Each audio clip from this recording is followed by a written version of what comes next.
Hola a todos, ¿cómo están? Espero que muy bien. En esta ocasión vamos a ver la guía teórica de la práctica 3 de sucesiones, ¿sí? Esta es una práctica que es muy completa, larga, ¿sí? Así que prepárense porque vamos a ver muchos conceptos. Entonces, primero tenemos que entender qué es las sucesiones, ¿sí? ¿Qué son las sucesiones para empezar?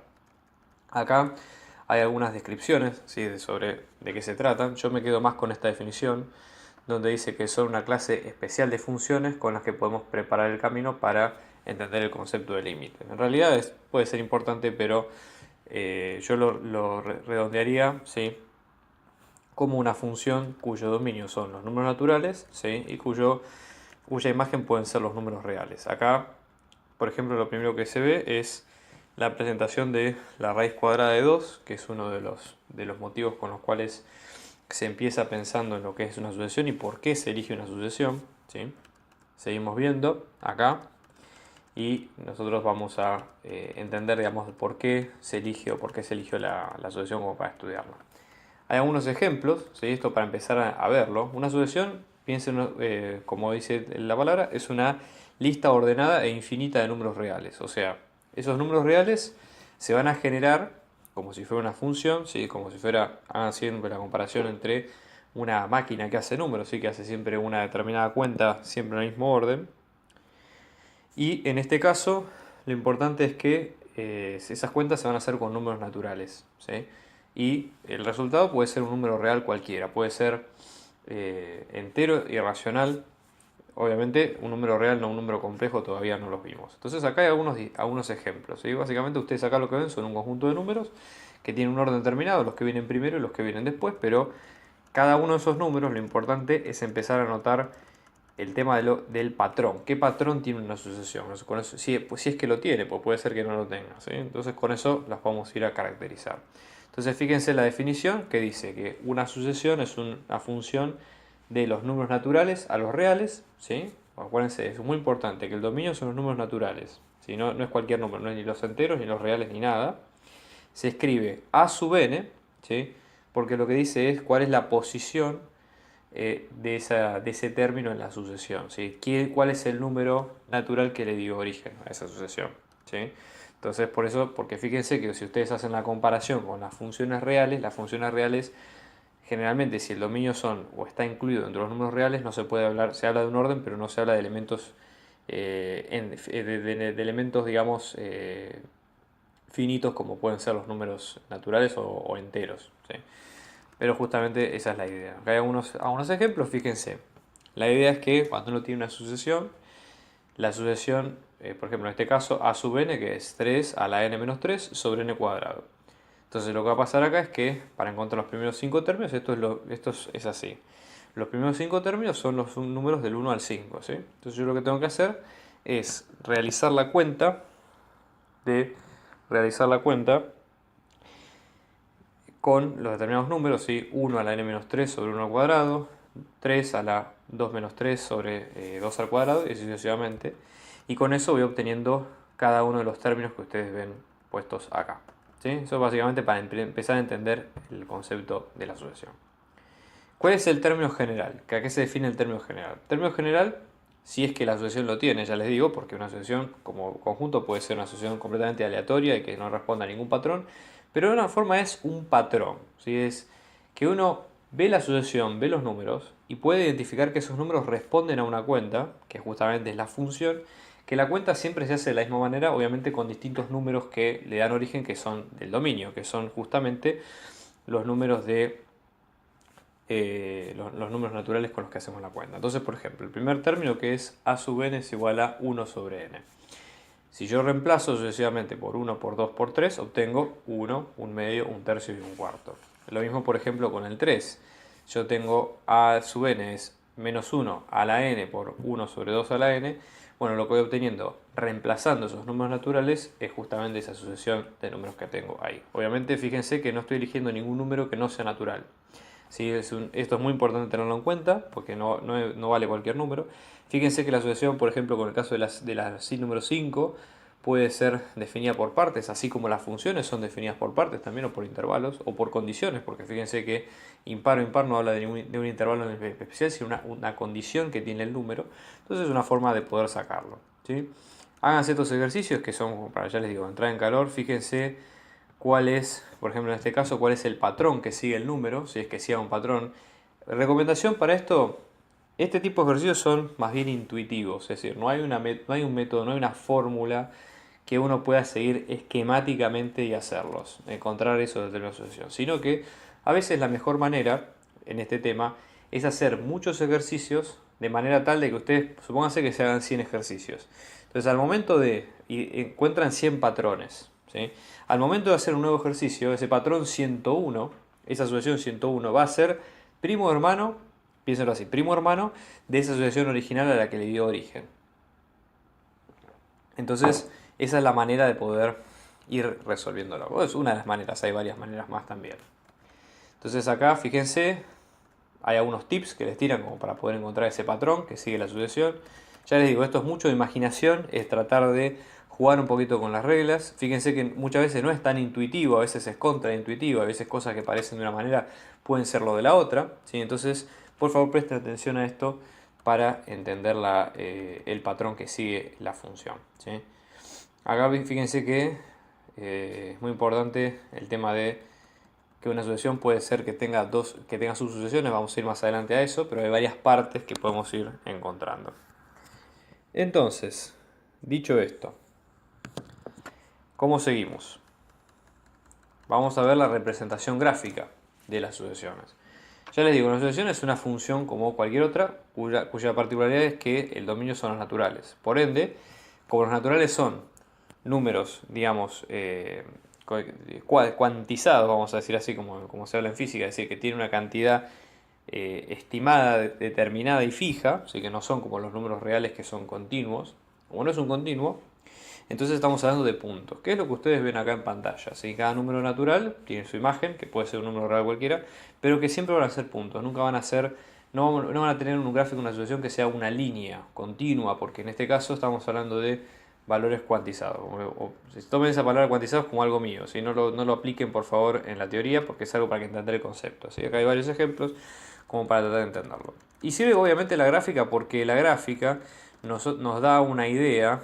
La gráfica a nosotros nos va a dar una idea de cómo se comporta la función. Eso es muy importante porque uno cuando entiende o cuando ve cómo trabaja la función puede describirla más detalladamente sin necesariamente atacar todos los puntos y atacar todas las cosas. Y una de las cosas que es importante en la asociación es lo que vemos ahora, que es lo que es un límite, qué es la noción de un límite. Y fíjense, esto tiene una definición que es muy puntual. No hace falta que se la sepan en detalle como para poder resolver los ejercicios, pero que es importante entenderla. La idea geométrica es lo siguiente. Fíjense la asociación que ustedes ven en pantalla, que tiene varios puntos, pero que esos puntos, obviamente la asociación siempre, aclaro esto, siempre se lee de izquierda a derecha, o sea, se lee en valores crecientes. Por ejemplo, yo me voy a parar en el 0, el 0 obviamente no es un valor de asociación, pero es el valor de donde está el eje, y me camino siempre hacia la derecha, es decir, siempre con valores de n que cada uno va a ser más grande que el anterior, con 1, con 2, con 3 y así sucesivamente, hasta que esa cuenta se haga infinitamente grande. Entonces dice, intuitivamente una asociación tiende a un valor determinado L si los valores de a sub n están cerca de L cuando n es grande. Eso es una de las formas de decirlo. Es decir, yo voy caminando, entre comillas, voy subiendo esos valores y cada vez ese valor se va a ir acercando más a ese valor L. Esa es la idea. La franja que ustedes ven ahí, ese número E que ustedes ven ahí se llama epsilon, ¿sí? Es la letra griega epsilon. Y lo que nosotros nos dice es, nos da una idea de cuál sería como el borde hacia el que tiende esa función. Pero vamos a verlo más con una definición más precisa. Entonces, lo que dice acá es, se dice que a sub n tiene límite L si cualquiera sea del ese número epsilon mayor a 0, existe un número natural n sub 0 tal que si todo número, todo término n mayor a ese n sub 0, entonces fíjense cómo está escrito el límite. L menos epsilon menor a sub n menor a L más epsilon. ¿Cómo se interpreta eso? Ese a sub n va a estar, entre comillas, en sándwich, es decir, va a estar acotado entre esos dos valores, entre el valor L más epsilon y L menos epsilon, siempre y cuando obviamente pues se pone el menor y el menor sin el menor igual, porque justamente es menor, nunca tiende a ser ese límite. O sea, el módulo de a sub n menos L va a ser menor a epsilon. Ya les digo, esto del módulo es la consecuencia de esa desigualdad que ustedes ven ahí, no es que se vea al revés, ¿sí? Si n, el término de ese n es mayor que ese n sub 0 al cual está ahí. Si ese n sub 0, fíjense, volvemos a la gráfica, es un valor determinado a partir del cual, piénsenlo así, la asociación, piénsenla como que está con los puntos sin nada, si olvídense de las líneas punteadas. El n sub n es un determinado número a partir del cual yo puedo encontrar esos valores epsilon, ¿sí? Tales que le ponga como un techito, ¿sí? Y un pisito que sería L más epsilon y L menos epsilon respectivamente, y ahí los valores van a estar acotados. Obviamente que el n sub 0 es arbitrario, yo puedo moverlo a la izquierda y a la derecha y en consecuencia ese epsilon va a cambiar. ¿Se entiende? O sea, hagan un poco el juego de dibujarlo, van a ver que esto se cumple y que esto es así. La idea es que cuando uno habla de límite en sucesiones, es que el límite va a ser hacia un valor infinito. ¿Qué quiere decir? Se escribe límite de n tendiendo a infinito, de a sub n igual a L, eso es como está puesto ahí, porque justamente yo lo que quiero es, como la sucesión, ya les digo, es de los números naturales son siempre crecientes, ¿sí? O sea, parto desde el 1 hasta infinitamente grande, entonces por eso tiene ese infinito. Cuando vean la guía de límites y vean funciones, van a ver que los límites, hay más cantidades de límites, ¿sí? Pero está bueno entender este concepto porque esta es la base como para poder entender el resto de los casos de límites que van a ver más adelante. Entonces, bien, acá les sugiero algunos ejercicios. Estos de los ejercicios que van a hacer, yo les diría no les presten tanta atención porque en realidad las guías cambian. Entonces, a lo mejor sí les diría que obviamente hagan los ejercicios al pie. O sea, primero estudiense toda la guía y después háganse los ejercicios o vayan viendo, digamos, eso manéjenlo ustedes. Pero no hace falta que hagan sí o sí esos ejercicios en ese orden que dice ahí. Después viene lo que se llaman las sucesiones divergentes. ¿Qué quiere decir una sucesión divergente? La palabra diverger quiere decir que es algo que empieza en un lugar y que no sabemos a dónde termina, o no termina hacia un lugar conocido. Entonces, cuando dice no todas las sucesiones convergen a un límite L, R, perteneciente a los reales, quiere decir que no es un límite preciso, no es un límite finito. Si no es finito, o sea, finito quiere decir un número que yo lo puedo caracterizar en los reales, quiere decir que va a ser infinito, esa es la otra idea. Entonces, diverge a más infinito, ¿sí? Una sucesión que diverge hacia más infinito, una sucesión que se hace infinitamente grande, que cada término es más grande que el anterior hasta que se hace infinitamente grande, ¿sí? O sea, después, por ejemplo, puede pasar que no solamente que vaya a infinito, sino que oscile, ¿sí? O sino que oscile, que es otro de los casos. Fíjense el caso B sub n, donde yo tengo 0 si n es impar o 1 si n es par. Porque si oscila finitamente, quiere decir que va siempre a estar alternando entre 0, 1, 0, 1. Y nunca aunque yo tome una fracción, una parte de esa sucesión, y evalúe en más infinito, es decir, evalúe con números infinitamente grandes, voy a seguir teniendo ese patrón de ceros y unos y nunca la sucesión va a salir de ese patrón.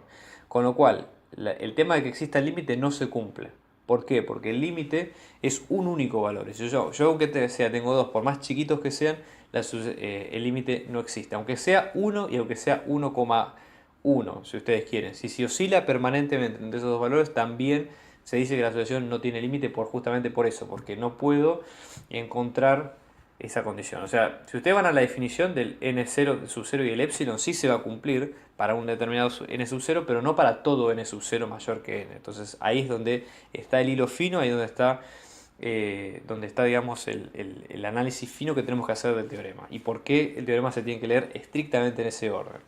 Y después viene la sucesión C sub n, ¿sí? Donde por ejemplo tenemos una sucesión que oscila infinitamente, donde los valores se van haciendo cada vez más grandes, porque tienen el 2n que ustedes ven ahí, pero tiene este menos 1 a la n más 1, que el efecto que cumple es de cambiarle el signo término a término. Positivo, fíjense, si n más 1 es par, entonces va a ser positivo. Si n más 1 es impar, va a ser negativo. Eso lo que hace es que, oscilando permanentemente entre valores infinitos y finitos, entre valores positivos y negativos, la sucesión no tiende a ningún valor. Entonces, muy importante estos tres límites porque son ejemplos que parecen una pavada, pero van a ver lo que se replica mucho en las guías y que es muy importante que lo tengan en cuenta. Entonces, fíjense, por ejemplo, estos casos, ¿sí?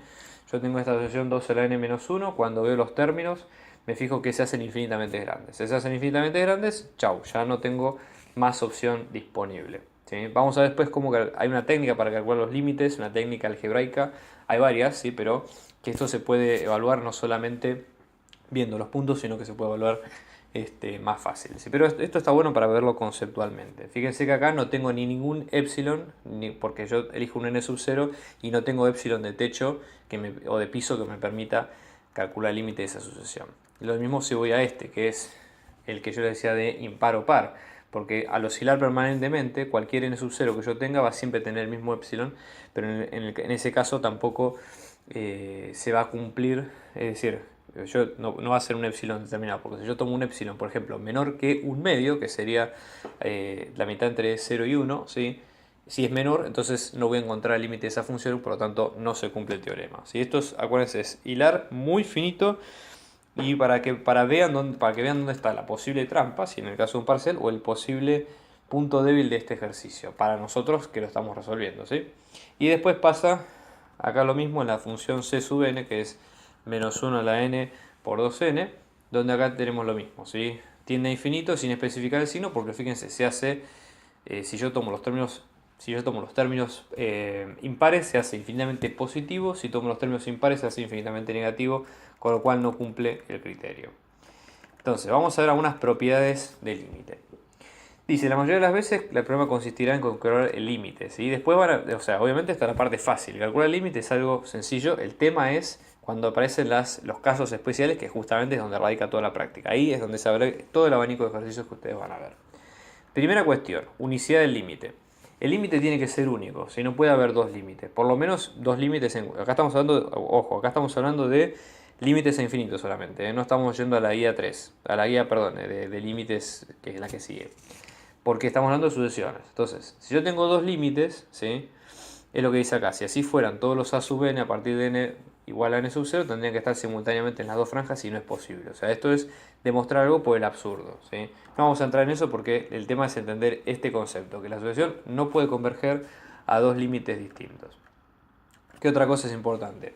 La acotación de las sucesiones convergentes. Si a sub n es convergente, entonces el conjunto A, que es a sub n presente de n, es acotado.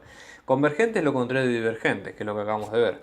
Convergente quiere decir que exista su límite tendiendo a infinito y que sus valores en el infinito van a estar acotados entre esos epsilon que acabamos de ver. Fíjense, por ejemplo, acá. Vamos a salir un poco de la abstracción y vamos a elegir un epsilon determinado, que es epsilon igual a 1 o cualquier otro. Una vez que a sub n queda dentro de la franja verde para n mayor a n sub 0, es fácil encontrar cotas superiores e inferiores de A. ¿Sí? M es cota superior y M es cota inferior. Cota superior, ustedes recordaron, todo valor que es mayor a las imágenes de esa sucesión. Cota inferior y lo mismo para las imágenes inferiores. Entonces, en este caso nos sirve para poder acotar cuál es justamente para poner una cota a esa sucesión a la cual estamos viendo. Si existe la cota, probablemente exista ese límite. Puede ser, pero no es condición necesaria, pero no suficiente. ¿Sí? Fíjense cómo está puesto. Si es convergente, entonces está acotado. No hay que leerlo al revés. ¿Sí? No hay que leerlo como que si es acotado, entonces es convergente. Porque usen el caso de las sucesiones entre 0 y 1 y las sucesiones de las que vimos recién, de b sub n y c sub n, que son excepción a la regla. Esto hay que leerlo como viene. Primera condición, que es convergente, con consecuencia que es acotado. Nunca al revés. Conservación de signo. ¿Sí? Fíjense, lo mismo. Si a sub n converge a un límite de L mayor que 0, la condición, ¿sí? Que pase eso, la consecuencia ¿cuál es? Entonces la sucesión a sub n es mayor que 0 para casi todo n. ¿Sí? Entonces, primero vemos lo que es la condición, ¿sí? Que sea mayor que 0, que es esto, y luego la consecuencia, ¿sí? Que sea mayor que 0 para casi todo n. Entonces ahí es donde dice, si el límite tiende a un punto L, entonces va a ser que sea para casi todo. Cuando dice casi todo, quiere decir que puede haber excepciones, como ustedes ven acá en el gráfico. Fíjense estos dos puntitos que están abajo del 0, o sea que son menores que 0, pero no hay problema porque no es un impedimento para que se cumpla el teorema. Entonces ahí el teorema es un poquito más flexible en algunas cosas, ¿sí? En ese sentido no es más flexible en cuanto a cómo leerlo. El teorema, ya les digo, léanlo de izquierda a derecha.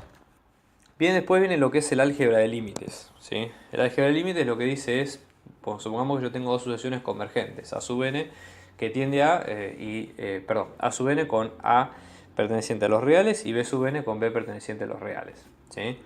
Entonces, acá lo que nos dice el álgebra de límites es, la idea es qué hacemos, por ejemplo, con el tema de los límites y cómo se pueden operar entre sí. Yo tengo, por ejemplo, dos límites conocidos, A y B, sí, dos sucesiones A, B, que ambos términos pertenecen a los reales, ¿sí? Ambos términos de la sucesión. Entonces, ¿yo qué puedo hacer? Primera propiedad, los puedo sumar, ¿sí? Si son límites de dos sucesiones, puedo sumar las sucesiones y el límite va a ser lo mismo, ¿sí? Lo mismo pasa la segunda propiedad con el producto. Puedo multiplicar ambos términos de la sucesión y va a quedar el producto de ambos términos como ustedes ven ahí. Y lo mismo pasa si es una constante en su caso especial de una sucesión, donde ahí todos los términos son iguales y se cumple de la misma manera. ¿Qué pasa si es una división? Bueno, si es una división como en el caso tercero es lo mismo, obviamente no se puede dividir por 0, entonces hay que tener el recaudo de que el término sea distinto de 0 en ese caso. Luego tenemos, ¿qué pasa cuando la sucesión, ¿sí? El módulo de esa sucesión a sub n tiende a ese valor a sub a que está puesto ahí, que es lo mismo? Y después tenemos, si a es mayor que 0, entonces a la b sub n tiende a la b. Entonces acá, por ejemplo, les diría que vean este ejemplo, ¿sí? De cómo calcular este límite. Acá hay que hacer un poquito de álgebra de algunas cosas, pero nada más, digamos, no es aplicar lo que vimos antes. Les diría léanlo, en realidad no hay otra cosa más que hacer que calcular los límites por separado y después ponerlos todos juntos, así que no, eso no hay problema, ¿sí? Entonces acá tienen algunos tips, por ejemplo, qué pasa si se parecen en términos relativos dos sucesiones, ¿sí? Quiere decir que sus valores o sus imágenes numéricas son aproximadamente similares, ¿sí? En términos relativos quiere decir que yo tomo dos términos distintos y que probablemente las imágenes me den similares. Por eso hay que tener cuidado, ¿sí? Les diría esto, tenganlo en cuenta, pero por las dudas. Entonces, acá por ejemplo, habla específicamente de cómo es la técnica de dividir. Cuando yo tengo un cociente de dos polinomios de sucesión, vamos a decir, no está bien dicho, digamos. Serían dos, serían dos sucesiones, entre comillas, polinómicas, como ustedes ven ahí. Lo que se puede hacer es dividir ambos términos por el factor de mayor grado, ¿sí? Y eso sirve como técnica de cálculo de límites. Presten atención a esto porque lo van a ver muchas veces cuando resuelvan los límites, ¿sí? Por ejemplo acá, ¿sí? Yo tengo este estilo. Acá empiezan a aparecer lo que se llama las indeterminaciones de los límites, es decir, casos donde ¿qué es lo primero que yo hago cuando reemplazo un límite? Es hacer lo que se llama sustitución directa.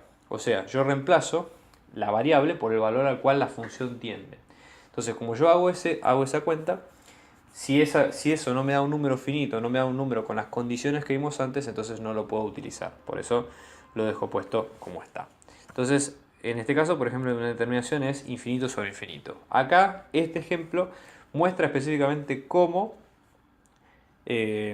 específicamente salvar esa indeterminación, entre comillas. O sea, cómo se puede algebraicamente reordenar la cuenta de forma tal que nos dé algo entendible. ¿Y qué pasa generalmente? Cuando yo divido un número por algo que es infinitamente grande, o sea, o 1 sobre n, esa cuenta tiende a ser infinitamente chica, con lo cual elimino esos números que quedaron con un denominador mayor que el numerador, ¿sí? Este caso es el mismo, les diría, véanlo, ¿sí? ¿Qué pasa, por ejemplo, cuando yo tengo un producto de dos límites, por ejemplo, donde uno tiende a ser más infinito y otro tiende a ser finito? Entonces, en ese caso, el límite es infinito, ¿sí? Acá, por ejemplo, este caso es muy importante, ¿sí? Cómo calcular este límite, porque enseña la técnica.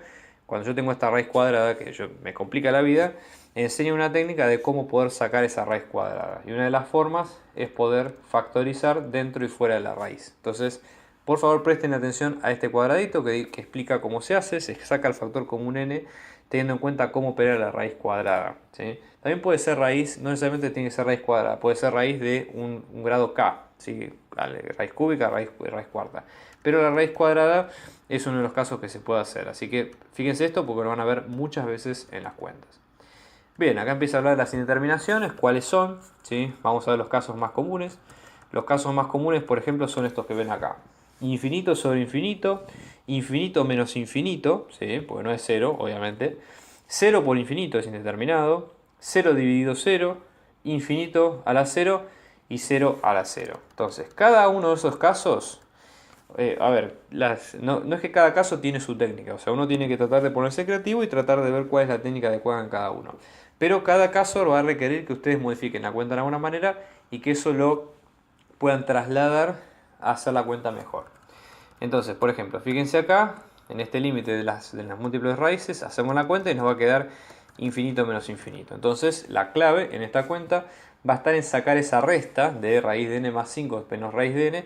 ¿Y cómo lo vamos a hacer? Multiplicando por el conjugado, que es esta técnica que ustedes ven acá. Básicamente lo que se hace es, el conjugado es la diferencia que ustedes ven acá, la diferencia de cuadrados. O sea, a cuadrado menos b cuadrado es el resultado de hacer a menos b por a más b. Aplicando eso a este caso, obviamente yo multiplico numerador y denominador iguales, porque es lo mismo que multiplicar por el número 1, ¿sí?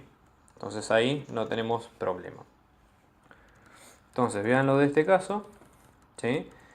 Las que parecen pero no son indeterminaciones, presten atención a esto, ¿sí? Cosas que ustedes pueden resolver tranquilamente. Por ejemplo, fíjense, infinito por un número finito, si el número finito es mayor que a 0, queda como más infinito. Infinito más infinito es suma de dos números infinitamente grandes, no hay problema porque es infinito. ¿Qué pasa si yo tengo, si infinito más un número que oscila finitamente? Eso quiere decir que el número que oscila finitamente es despreciable frente al infinito, aunque sea negativo no importa, es más infinito. 0 dividido infinito, que es 0, porque yo divido un número 0 por un número que es infinitamente grande, no tengo problema. Y después 0 a la más infinito, que nos da 0, porque yo estoy elevando un número que obviamente cualquier potencia me va a dar 0, así que aunque sea infinitamente grande, no tengo problema, ¿sí? Bueno, acá se pone interesante con lo que es 0 por acotado, porque el 0 por acotado, ¿sí?, es un tipo de indeterminación, ¿sí? A la idea acá es salvar la indeterminación sea como sea, ¿sí? Entonces en este caso, por ejemplo, si a sub n tiende a 0 y yo tengo una b sub n que es menor o igual a una constante, entonces eso va a tender a 0. 0 por acotado lo que me dice es que el valor acotado es un valor que aunque oscile es finito. Por lo tanto, 0 por ese valor que es finito, ¿sí? Ese es el tipo. Finito va a dar 0. Fíjense, esto pasa mucho con las funciones trigonométricas. Por ejemplo, en este caso donde yo tengo 7 por coseno de n cubo más 5 sobre n más 2, coseno oscila siempre entre 1 y menos 1. 7 por coseno va a oscilar siempre entre 7 y menos 7. Por lo tanto, va a ser ese caso del acotado dividido, ¿sí?, un número que tiende a ser infinito, por lo cual va a ser 0, ¿sí? Propiedad del sándwich. Esto es un tipo de límite muy especial que se aplica no solo a sucesiones, sino que a funciones continuas también. Si yo tengo una sucesión a sub n es menor que c sub n y mayor que b sub n, sus límites también van a cumplir esa condición. Entonces, esto es una técnica que se puede usar generalmente esto es una técnica útil generalmente cuando los límites de b y de c son iguales, porque se aplica en ese caso porque ahí es donde, si yo tengo que está acotada por los dos lados igual, la función no va a tener ningún tipo de problema. Y lo mismo pasa si yo tengo el sándwich en el infinito, ¿sí? Fíjense, por ejemplo, este caso, calcula el límite de n mayor a de n teniendo infinito de a sub n, sabiendo que a sub n es mayor que esa solución que ustedes ven ahí. Entonces se cumple lo que dice arriba. Si a sub n es mayor que b sub n y b sub n es mayor que tiende a infinito, entonces a sub n tiende a infinito también. Fíjense el ejemplo acá, resuelven el límite de la sucesión. Si la sucesión es mayor que esa b sub n, que es esa fracción que ustedes ven ahí, entonces el límite va a ser más infinito. ¿Qué pasa con una sucesión monótona? Bueno, como la palabra lo dice, monótona quiere decir que siempre es igual. Entonces, para que siempre sea igual, tiene que ser, o sea, no quiere decir que sea una sucesión constante, ¿sí? Ojo con eso, sino que la tendencia que tiene la sucesión siempre es la misma. A sub n es un término genérico. A sub n más 1 es el término siguiente al término que acabo de tomar. Si yo tengo ¿qué quiere decir a sub n más 1 menor a sub n? Quiere decir que si yo tomo, que quiere decir que todo término siguiente a un término anterior va a ser menor. Entonces en ese caso es decreciente, porque ¿sí?, si la tendencia es al revés, es decir, si cada término siguiente va a ser mayor que el anterior, entonces la sucesión va a crecer infinitamente. Entonces por eso es monótona, porque la tendencia de crecer o decrecer se mantiene para todos los términos. Acá dice casi todos porque puede haber excepciones y no modifica la tendencia general de la sucesión. ¿Cuántos son necesarios? Eso es algo que acá por lo menos no está descrito, pero hay que tenerlo en cuenta. Entonces fíjense que otra manera de resolver esta desigualdad, si hago esta digresión, es si yo por ejemplo divido ambos lados por a sub n. Entonces voy a obtener esto que ustedes ven acá, que es muy importante.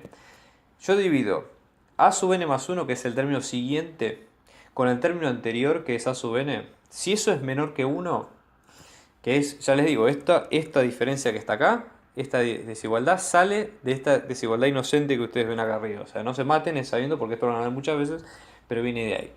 Entonces, si pasa el primer caso, que ese cociente del siguiente sobre el anterior es menor que 1, menor o igual, es decreciente.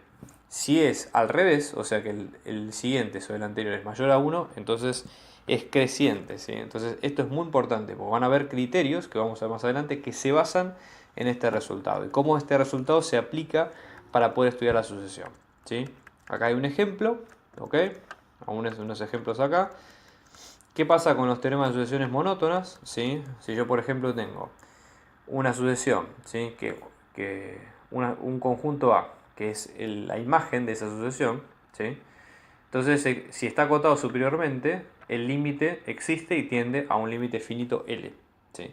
Si no está acotado superiormente, si siempre puede haber un término que sea un término de sucesión que sea mayor que uno anterior, entonces el límite va a ser infinito. Esto parece una verdad un poco obvia, pero no lo es tanto en el fondo. Y después viene este tema, ¿sí? De forma análoga hay una versión del teorema cambiado creciente por creciente, acotada superiormente por acotada inferiormente, que es lo mismo que ustedes acaban de ver acá para entender el problema, ¿sí? Ejemplos importantes, por ejemplo acá, la sucesión A sub n, que es R a la n, R a la n, perdón. R es un número, es una fracción menor que 1, ¿sí? Si la fracción es menor que 1, como dice acá, si ustedes toman cualquier ejemplo, 1 sobre 2 a la n, lo que les va a dar es que la sucesión va a ser decreciente, ¿sí?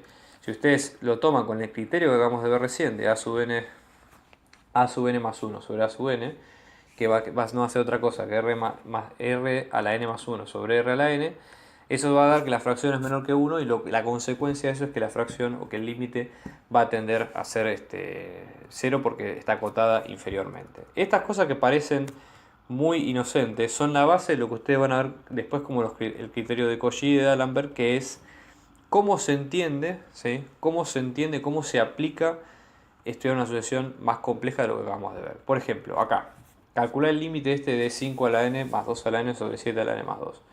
Si yo no tengo un criterio que va a ser tomar un término genérico, como este que ustedes ven acá, con el término subsiguiente, no hay manera de poder sacar esa potencia que nos molesta, porque no hay técnica algebraica como las que vimos en los polinomios que nos sirva. Entonces sí o sí tenemos que usar el término el término de a sub n más 1 sobre a sub n, ¿sí? Que es lo que ustedes ven acá explicado, ¿sí? Entonces, es muy importante entender este razonamiento, no a lo mejor cómo está hecho este ejemplo, porque de una forma más mecánica, pero esto es importante para entender qué es lo que van a ver ustedes después. Entonces les diría, léanse esto en profundidad, no va a ser un desperdicio porque es entender cómo se hacen estas sucesiones en definitiva. Y es donde, fíjense, ¿sí?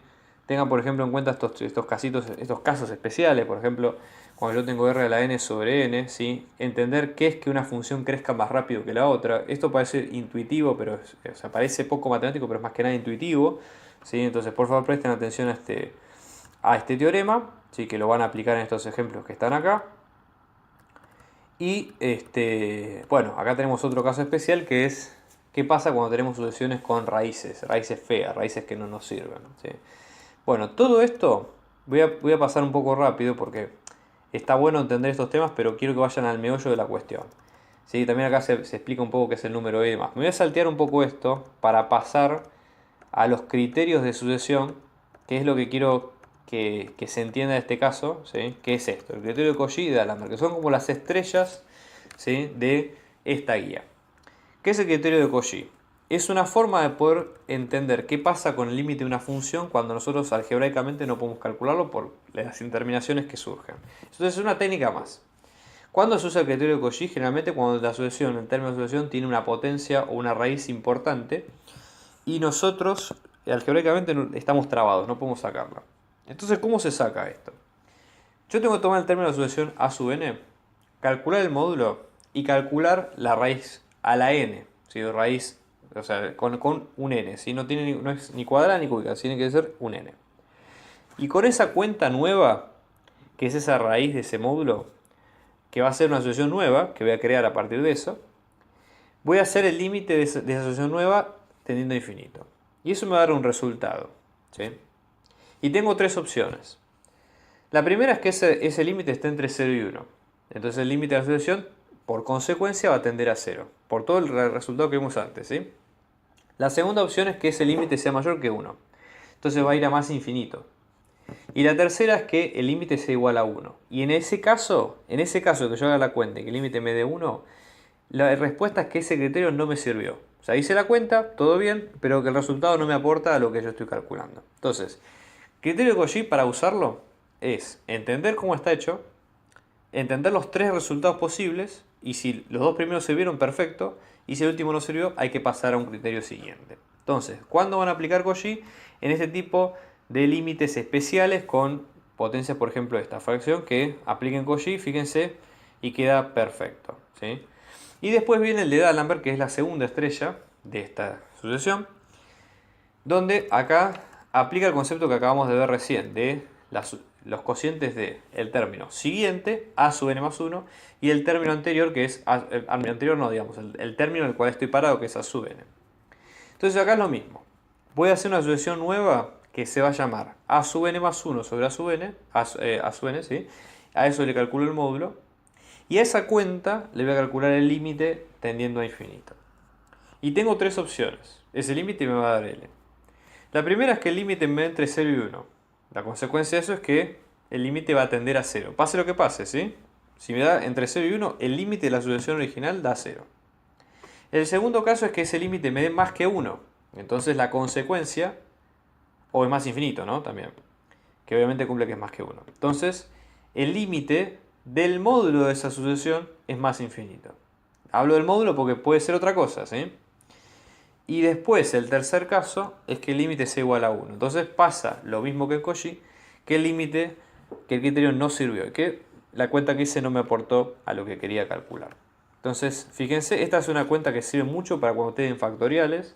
Cuando vean límites con factoriales no se asusten, porque es más probable que sirva D'Alembert, porque D'Alembert, por la propiedad que tiene el factorial, cuando yo lo comparo con el término siguiente, generalmente en el 90% de los casos, ese factorial deja de ser un problema. Entonces, nada, no se preocupen. Una cosa, esto acá hay más ejercicios, una cosa que, fíjense, acá este cuadrito está bárbaro para entender un poco esto. ¿Sí? Acá hay ejercicios. Yo lo que les diría es, presten atención a estas cosas, ¿sí? Porque no se asusten, porque aparte los términos se aplican muy esquemáticamente. ¿Qué es una subsucesión?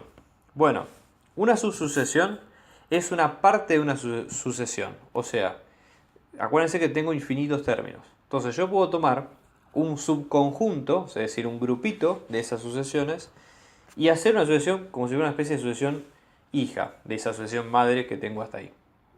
Entonces, ¿para qué me sirve esto? Bueno, esto sirve porque la subsucesión, el único propósito, o el propósito que tiene sobre todo en estas guías, es probar que una sucesión no tiene límite. ¿Sí? O sea, eso es para lo que sirve una subsucesión, digamos. Fíjense, una subsucesión es una sucesión donde yo tomo ciertos términos, puedo tomar, fíjense, n1 menor que n2, menor que n3, o sea, puedo tomar cualquier orden que yo elija, ¿sí? Y básicamente sirve para eso. Fíjense, por ejemplo, en este caso. Tengo la sucesión esta que es 2, 4, 6, 4, 2, perfecto. Entonces yo lo que voy a hacer es como dice acá. Voy a elegir los 4 por un lado, los 2, 6, 2 por el otro. ¿Y qué pasa? Encontré un patrón, ¿sí? Primero tengo este patrón que me da que 2 es impar, 6 sí es par, y tengo los tres patrones. Entonces, ¿qué pasa? Como la sucesión tiene tres subsucesiones, que cada una tiene un límite distinto, la subsucesión me sirvió para probar que no tiene límite, ¿sí? Esa sucesión. Porque ¿qué pasa? Si la sucesión tiene límite, cualquier subsucesión que yo tome va a tener ese mismo límite. Eso ténganlo muy presente. Eso es para lo que sirve este ejemplo, ¿sí? Entonces, ¿qué es lo que dice acá? Sea a sub n una sucesión de números reales, entonces a sub n mayor a L, tiende a L, perdón, si solo si toda subsucesión converge a L, que es lo que acabamos de decir. Dice, el cuantificador de toda subsucesión la hace poco práctica, ¿sí? Pero alcanza con que dos subsucesiones tiendan a límites diferentes para que la sucesión original no sea convergente. Presten atención a esto porque cuando vayan a los ejercicios solamente alcanza con dos que no coincidan para que toda la sucesión no coincida a lo mismo, ¿sí? Acá hay varios ejemplos. Y este es un tema, ya les digo, central de las sucesiones, que son las sucesiones recurrentes. ¿Qué quiere decir? Cuando algo es recurrente quiere decir que yo no tengo una fórmula para definir todos los términos, sino que yo empiezo con un término y todos los términos siguientes van a estar basados en el anterior, ¿sí? Entonces, ¿qué es lo que dice acá? Entonces, por ejemplo, ¿cuál es la definición de de sucesión recurrente. En realidad no lo tiene, ¿sí? O sea, yo, por ejemplo, parto de una sucesión, o sea, parto de un término primero, por ejemplo, x1, y después, fíjense, por ejemplo, acá, x de n más 1 es un medio de xn más 2 sobre xn. O sea, quiere decir que yo tengo que iterar, que tengo que probar distintos valores, ¿sí? Para encontrar esos términos recurrentes. O sea, empiezo con un valor y los términos van a seguir siendo uno a continuación del otro. Por eso se llama recurrente. Fíjense, por ejemplo, en este caso. Sea a sub n definida en forma recurrente por el primer término, siempre tengo que definirlo porque si no, no sé dónde empiezo, ¿sí? Y después el término siguiente va a ser esta cuenta n sub n a la n más 3 a la n sobre factorial de n por el término anterior, ¿sí? Entonces, ¿cómo se hace esto? O sea, fíjense que yo acá no tengo una fórmula término por término, sino que ese es siempre del término anterior. Entonces, ¿qué es lo que hago? ¿Sí? Yo para calcular todos los valores empiezo en el 1 y después empiezo reemplazando en a sub n sucesivamente y ahí encuentro los valores. Pero esto no es lo que nos preocupa. O sea, esa es la forma de encontrar los valores. Empezar en 1 y después ir reemplazando sucesivamente. Cuando vemos los ejercicios se va a entender más, ¿no? Pero vamos reemplazando sucesivamente los números. Entonces, por ejemplo, cuando te dice calcular si existe el límite de n teniendo infinito de 2 a la 1 más 1 sobre a sub n, ahí lo que hay que hacer es calcular, olvidarse de ese límite y calcular el límite de la sucesión. Y una sucesión recurrente es una sucesión como cualquier otra, donde yo puedo aplicar los criterios que me parezcan, ¿sí? O que crea que son adecuados para el termo. En este caso, el criterio de D'Alembert es un criterio que sirve. Fíjense que, ¿sí? Fíjense en este caso que uno puede aplicar el criterio varias veces. Entonces, no se preocupen porque, fíjense este ejemplo, estudienlo en detalle, porque es un ejemplo muy útil para entender ese concepto, que una sucesión uno puede aplicar los límites varias veces. Lo que sigue de la práctica son todas demostraciones. Yo les diría, si ustedes quieren, véanlas porque están muy buenas. No van a agregar valor más allá de los ejercicios que hagan en las prácticas. O sea, el ejercicio, lo que vimos hasta ahora, les sirve para aplicar los ejercicios. Pero los invito a que lo lean porque realmente está muy bueno y les va a formar un poco más de todo, ¿sí? Acá hay un tema que nos pasamos, que es la definición del número e, ¿sí? Que sirve para ciertos límites. El número e tiene una historia compleja, ¿sí? O sea, yo les diría que no se maten tratando de ver de dónde viene porque es como el número pi, o sea, es un número que tiene sus bases, ¿sí? O sea, cómo se encontró y demás, pero básicamente es lo que ustedes ven acá. Es el límite de n teniendo infinito de esa sucesión particular que ven ahí. 1 más 1 sobre n a la n. Ahora, así como se los dije, no sirve para nada porque es una fórmula matemática, o sea, tiene toda una historia de una demostración y demás. Pero básicamente, piénsenlo por ahora como técnica matemática, como un caso especial de ciertos límites que permite trabajar con funciones que tienen exponentes. Así que bueno, eso es todo, espero que les haya gustado y nos vemos en la práctica de sucesiones.